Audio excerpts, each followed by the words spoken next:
Saludos para todos. Primero, me presento, mi nombre es Juan. Lo que quiero compartir me sucedió cuando tenía poco tiempo de haberme juntado con la que hoy en día es mi esposa. De esto ya han pasado por lo menos 6 años, y todo comenzó cuando me percaté de que algo extraño estaba sucediendo en mi casa. Claudia, mi mujer en aquel entonces, todavía se encontraba cursando en la preparatoria.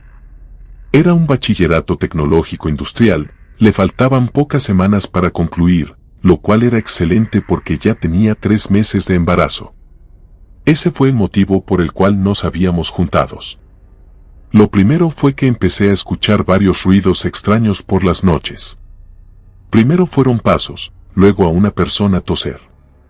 Eran pequeñas cosas, como si alguien estuviera caminando por la casa. Eso ocurría cuando Claudia estaba durmiendo. Yo siempre he tenido el sueño ligero, por eso me percaté de los ruidos inicialmente, y ella no. Al principio, tratando de mantener la mente fría en todo momento, supuse que era mi imaginación. Pero después de varios días de eso, comencé a sospechar que algo no estaba bien. Otra cosa que también noté fue que las luces se apagaban y se encendían solas, y que los objetos se movían de lugar sin explicación. Pero todo eso lo podía tolerar con una facilidad moderada. Yo solo volví a dormir y ya, pero la situación empeoró. Cuando empecé a tener sueños extraños que me dejaban una mala sensación en el cuerpo cuando despertaba para ir a trabajar, hubo algo que se repetía en mis sueños. Era una mujer mayor con un sombrero de copa y un abrigo largo. Dentro de los sueños, yo intentaba verle el rostro a la misteriosa mujer, pero por alguna razón no lo lograba. Siempre pasaba algo que evitaba que yo pudiera verle el rostro. Debido a la recurrente aparición de esa misma mujer, decidí buscar en internet si aquello tenía algún tipo de significado. Lo que encontré en Google fue que, si en un sueño aparecía una mujer de edad avanzada con un sombrero de cualquier y un abrigo largo, podría simbolizar que una persona que sabía mucho sobre mí estaba muy al pendiente de lo que yo hacía. Se hacía mucho hincapié en que la naturaleza del sueño tenía una connotación bastante negativa. Pero yo no entendía que de malo pudiera tener que una persona estuviera al pendiente de mí. El tiempo siguió pasando, se fueron las semanas, corrieron los meses y nacieron mis hijos. Tuvimos gemelos, gracias a Dios, nacieron bastante sanos. Para ese momento, los ruidos que estaba escuchando se habían mantenido y mis pesadillas también. Yo consideraba que ya era suficiente, bueno que la situación no se hubiera puesto peor. Cuando mis hijos tenían entre 7 y 8 meses, tuvimos que llevarlos con el pediatra porque se despertaban llorando todas las madrugadas. El doctor les hizo la valoración correspondiente y determinó que no había nada malo en ellos, que posiblemente estaban teniendo pesadillas. Yo jamás había escuchado que los bebés de meses pudieran tener pesadillas. El pediatra me explicó que, aunque era muy poco probable, existía la posibilidad de que las pesadillas las estuviera ocasionando el mismo desarrollo que, tal vez, a mis hijos les generaba ansiedad por sentir que su cuerpo crecía. También me comentó que pudiera ser que mis hijos hubieran visto a alguien que les generó miedo y como no sabían procesarlo, se les reflejaba en pesadillas. Después de ir con el pediatra, empecé a sentirme cada vez más nervioso y ansioso porque las pesadillas que estaban teniendo mis hijos no cesaban. Mis suegros estaban enterados de la situación. Ellos nos comentaron que fuéramos con un sacerdote para pedirle que nos diera alguna oración que ayudara a que los bebés pudieran dormir. Tomamos la decisión de hacerle caso a mis suegros. Un jueves por la tarde fuimos a la iglesia de la colonia para platicarle nuestra situación al sacerdote. Hablamos con él en la oficina de la iglesia. El padre nos dijo que, como tal, no existía ningún rezo que fuera específico para evitar pesadillas, pero había una oración para protegerse contra el mal y las influencias negativas. Se trataba de la oración a San Miguel Arcángel, el defensor y protector del pueblo de Dios. Abrió un cajón y, mientras buscaba un papel que tuviera la oración impresa, nos dio algunas indicaciones para que el rezo tuviera el efecto esperado. La oración se debía recitar antes de dormir. A los bebés nos hizo énfasis en que el poder de la oración se basaba en la fe y la confianza en la ayuda divina. De nada serviría rezar sin fe y sin devoción. Nos entregó la oración impresa en un papel y nos dijo que debíamos personalizarla para nuestros hijos. Le dimos las gracias y nos fuimos. Cuando llegó la hora de acostar a los bebés para que se quedaran dormidos, nos pusimos a rezar la oración que nos había dado el sacerdote. Decía algo así como: San Miguel Arcángel, defiéndenos en la batalla. Sé nuestro amparo contra la perversidad y acechanzas del demonio. Pedimos suplicantes, tu príncipe de la milicia celestial, con el poder divino, arroja al infierno a cualquier espíritu maligno que esté cerca de mis hijos. Amén. Las primeras noches que estuvimos rezando esa oración, nuestros bebés pudieron dormir tranquilamente. Sin embargo, no habían pasado ni 2 semanas cuando volvieron a tener pesadillas. Volvimos con el sacerdote para contarle que la oración ya no estaba surtiendo efecto y también para pedirle que nos hiciera el favor de ir a bendecir la casa. El lugar en el que estábamos viviendo era rentado, por lo tanto, no sabíamos si antes lo habían bendecido. El sacerdote aceptó, pero tenía la agenda ocupada. Así que iría el viernes, era lunes. Aunque quisimos, no pudimos esperarnos el plazo que nos había dado el sacerdote, porque el miércoles la casa se volvió un caos. Las luces y todos los aparatos eléctricos estaban como locos, el radio se cambiaba solo de estación, la licuadora encendía y se apagaba, el taladro hacía ruido, el tapete musical de los bebés estaba tocando melodías distorsionadas. Un caos total. Nos vimos en la muy penosa necesidad de salir corriendo de la casa, subir al auto e ir por el sacerdote, a pesar de que ya pasaban de las 10 de la noche. Aceptó ir con nosotros para intentar ayudar. En cuanto el sacerdote entró a la casa, se puso a recitar oraciones y bendiciones. Mientras tanto, con la mano izquierda sostenía la Biblia y con la otra mano iba sosteniendo el incienso. Claudia y los gemelos se habían quedado fuera de la casa en el auto. No quería que las cosas se fueran a complicar y que quedaran en medio del desastre. Las manifestaciones dentro de la casa se mantenían a pesar de los esfuerzos del sacerdote. Además, me di cuenta de que él estaba algo asustado. Finalmente, dijo que los dos teníamos que salir de la casa. Cuando estuvimos fuera, me dijo que había sentido algo bastante extraño en la casa, algo que nunca antes había experimentado. Dijo que sentía una fuerte presencia allí, pero que no podía hacer nada para detenerla porque yo estaba muy por fuera de su conocimiento. Me explicó que él pensaba que había una entidad muy antigua en la casa. Me sugirió que podría ser necesario buscar ayuda de un exorcista, alguien con experiencia en lidiar con este tipo de situaciones. Al igual que todo el mundo, yo había oído hablar de exorcismos antes, pero nunca había considerado la posibilidad de que fuera a pasarle a mi familia. Le pregunté al sacerdote cómo podríamos encontrar a un exorcista, y él, muy amable, me dijo que tenía algunos contactos en la iglesia y que haría algunas llamadas para intentar ayudarnos. Le agradecí y lo llevé de regreso a la iglesia. Cabe aclarar que esa conversación la mantuvimos solo él y yo. Claudia no supo lo que hablé con el sacerdote. Me vi obligado a tener que mentirle. Le inventé que el sacerdote había dicho que los rezos surtirían efecto hasta dentro de unos días. Solo así la convencí de irnos a quedar con sus papás. Gracias a Dios, esa semana era el cumpleaños de mi abuelo paterno y cada que él cumplía años, toda la familia nos íbamos al rancho que el abuelo tenía en Veracruz. Allá, algunos nos quedábamos desde el viernes hasta el lunes y otros solo iban un día o 2. Aún estando en el rancho del abuelo, yo no podía dejar de pensar en la conversación que había tenido con el sacerdote. Yo debía encontrar la forma de solucionar el problema antes del lunes, porque ella no tendría excusas para mantener a mi familia lejos de casa. Tuve una idea. Recordé que conocía a alguien que tal vez podría ayudarme, o por lo menos podría conocer a alguien que me ayudara.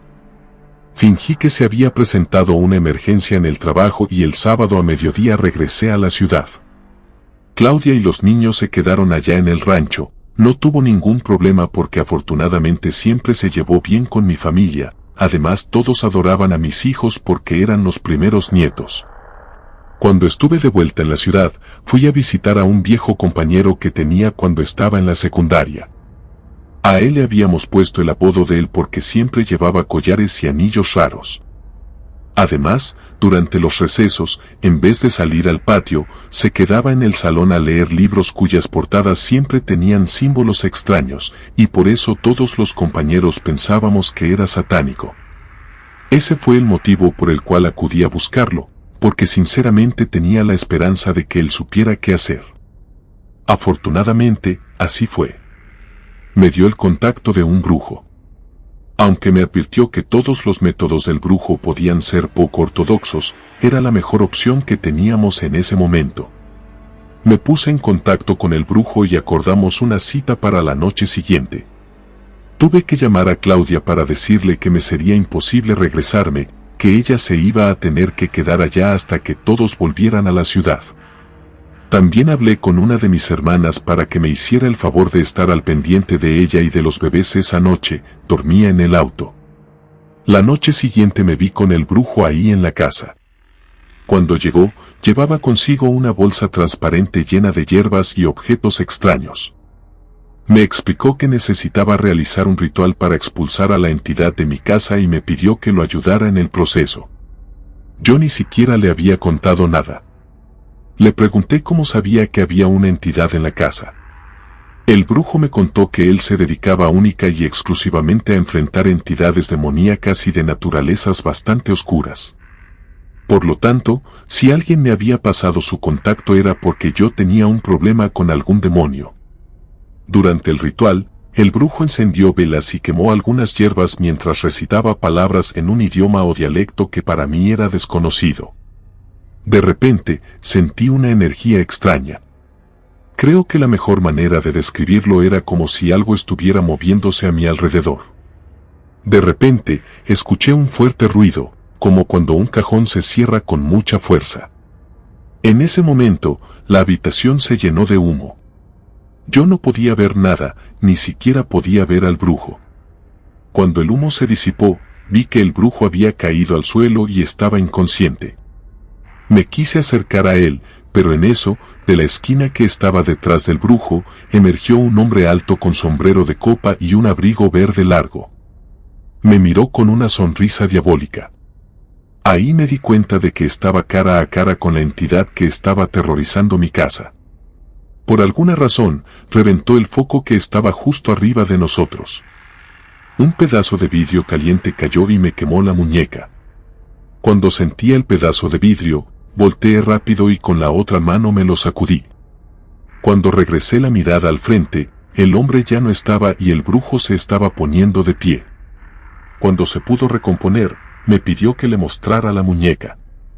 No sé cómo supo que me había quemado con un pedazo de vidrio. Luego de revisar la marca que me había quedado, me explicó que la entidad era muy poderosa, que se trataba de un demonio tan antiguo que su nombre ni siquiera era conocido por las culturas más antiguas del Medio Oriente. Que en 2 ocasiones había enfrentado a ese demonio, por eso podía identificarlo, porque siempre dejaba la misma marca en sus víctimas. Y aunque conocer el nombre del demonio es esencial para enviarlo de vuelta al infierno, él había encontrado una manera de hacer que el demonio se fuera a otro lugar. De la bolsa donde traía las hierbas sacó un libro que ya ni siquiera tenía tapa, era tan viejo que las páginas estaban amarillentas. El brujo empezó a hojear el libro durante unos momentos hasta que encontró lo que estaba buscando.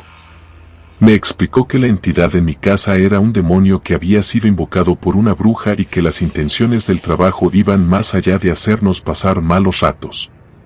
Era que la entidad demoníaca se estuviera alimentando de nuestra energía para que pudiera fortalecerse lo suficiente como para poder matarme a mí, a mi mujer y a mis bebés. Me comentó que las hierbas y las demás cosas que llevaba en la bolsa no eran suficientes para poder realizar el ritual correctamente. Que yo necesitaba ir a comprar epazote y me pidió que no me tardara mucho. Decidí confiar en que estaba bien dejar al brujo dentro de mi casa y me fui rápido al supermercado más cercano a conseguir el epazote. Cuando regresé, el brujo estaba fuera de la casa y me dijo que ya estaba hecho. Yo me quedé un poco descolocado, no entendía cómo lo había hecho sin el epazote. Se lo pregunté y me respondió que él necesitaba estar solo para realizar el ritual, por eso me había mandado por el epazote. Le pregunté si estaba completamente seguro de que el demonio ya no estaba en la casa. Él solo movió la cabeza. Me sentí aliviado y agradecido por la ayuda que me había brindado. Me comentó que la bruja no había actuado sola, que una persona le había pagado para que realizara el trabajo en contra de nuestra familia, porque una bruja no se iba a tomar la molestia de hacer una invocación tan compleja solo porque sí. Me recomendó que lo mejor era que no me pusiera a investigar quién había sido el responsable, que lo importante era que me había liberado del demonio. Una última cosa que me dijo fue que las invocaciones de demonios no eran tan simples, que hacía falta un catalizador infernal, y esto solo era un altar especial. Y ese altar tendría que estar relativamente cerca de la casa. Me recomendó que lo buscara y que lo quemara en cuanto lo encontrara, esto para evitar que la casa quedara propensa a las malas vibras. Que el demonio ya no podía regresar, pero si no destruía el altar, podían entrar otras energías. Me dijo que para quemarlo simplemente tenía que rezar un Padre Nuestro. Le pagué al brujo por su invaluable ayuda, y se fue. Esa noche que dormía en la casa, todo fue paz y tranquilidad. Al día siguiente, antes de que mi familia regresara del rancho del abuelo, me fui a un terreno baldío que estaba a unas 7 casas de distancia. Busqué por todas partes, pero no encontré nada que pareciera ser un altar. Estaba a punto de darme por vencido cuando noté algo extraño en el suelo. Había una pequeña mancha oscura que parecía haber sido cubierta con tierra recientemente. Empecé a escarbar el suelo con mis manos. Después de un momento, encontré lo que estaba buscando, un pequeño altar hecho de piedra y rodeado de velas negras. Vacié una botella de alcohol de tapa roja sobre el altar y comencé a encenderlo. Mientras ardía, recité una oración que ella no recuerdo, también un Padre Nuestro. El brujo me había sugerido que, para asegurarme de que el altar realmente quedara destruido, me quedara ahí hasta que el fuego se consumiera. Después de que el altar se convirtió en cenizas, tuve una sensación de alivio y paz. Sabía que finalmente estaba libre de la maldición, y que mi familia y yo podríamos volver a tener una vida normal. Nunca supimos quién le había pagado a la bruja para que nos hiciera ese trabajo. Después de sobrevivir a eso y de destruir ese altar, desarrollé una obsesión con todo lo que tuviera que ver con las brujas.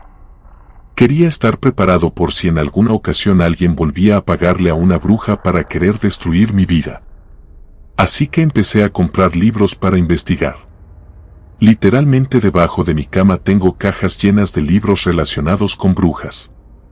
Cuando se pregunten por qué en pleno siglo XXI se sigue hablando de la existencia de brujas, sé por todo lo que he leído que se trata de entidades que llevan conviviendo con la humanidad desde hace miles de años.